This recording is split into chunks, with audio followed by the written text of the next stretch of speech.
over Snow. Garth sort of stood in his way, and Chase didn't stop. And then he took a couple swings at him, did Chase. And Chase has a lot to say about it.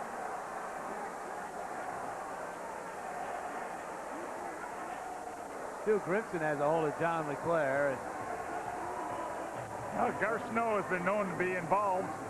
I mean, he gets himself into the game by standing his ground. And there's a few times that he's been able to draw a penalty, but play was going up the other way. And I don't even know if Schick saw the incident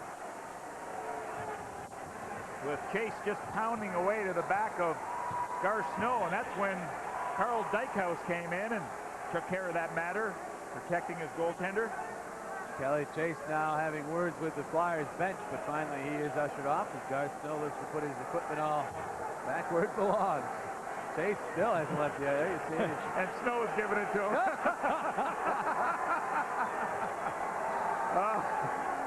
He is a piece of work, isn't he, Garth Snow? He couldn't have landed in a better city play for a better team. Garth Snow is the Philadelphia Flyer. I mean, that is the attitude. He will not take anything from anybody, and he'll give it back and then some. You got that right. So we'll wait now for the calls from Rob Schick. I don't know, as you said, Gary, if anybody saw it, the linesman perhaps. I don't think Schick saw the play at all. He was looking the other way, and Chase already had about 4 or 5 punches to the back of Garth Snow. Eric Lindros and Kevin Dineen are very interested observers.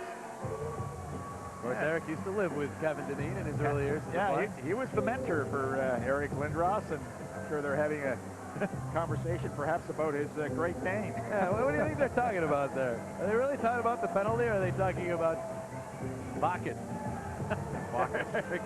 Great Dane.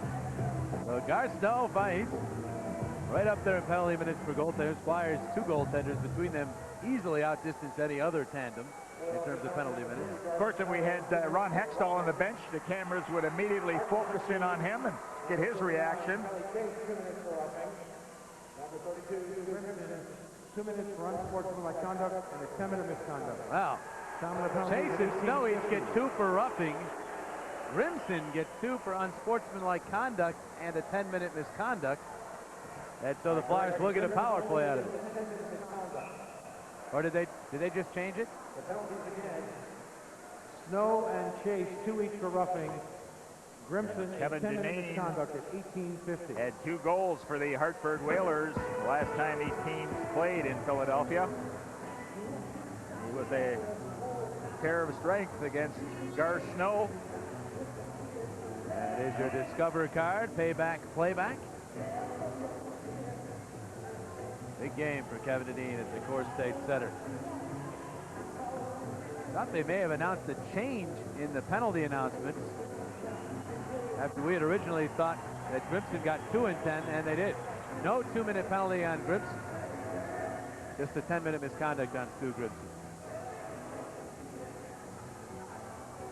That looks like a cross check. Of course, Snowy embellished it, didn't yes, but there's a punch. That was legitimate. And those are punches. Dykhouse comes to the aid of his goaltender. Of course, Carl, with his shoulder, isn't really interested in wrestling either. Because now you have to extend your arms, and you don't want to. Well, he can't because of the harness that he's wearing extended above his shoulder. So Garth Snow must have said something.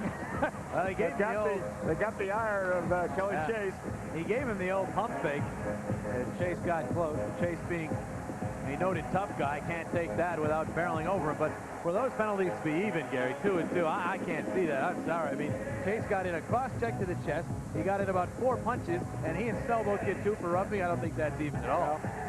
Didn't see it. That's probably the case. He probably did not see it. You know what I think is irritating to players is the accent that Garth Snow has when he starts ripping the opposition. I think it might be what he says more than the accent, but yeah, that accent making it. He's in his territory there here in New England, though.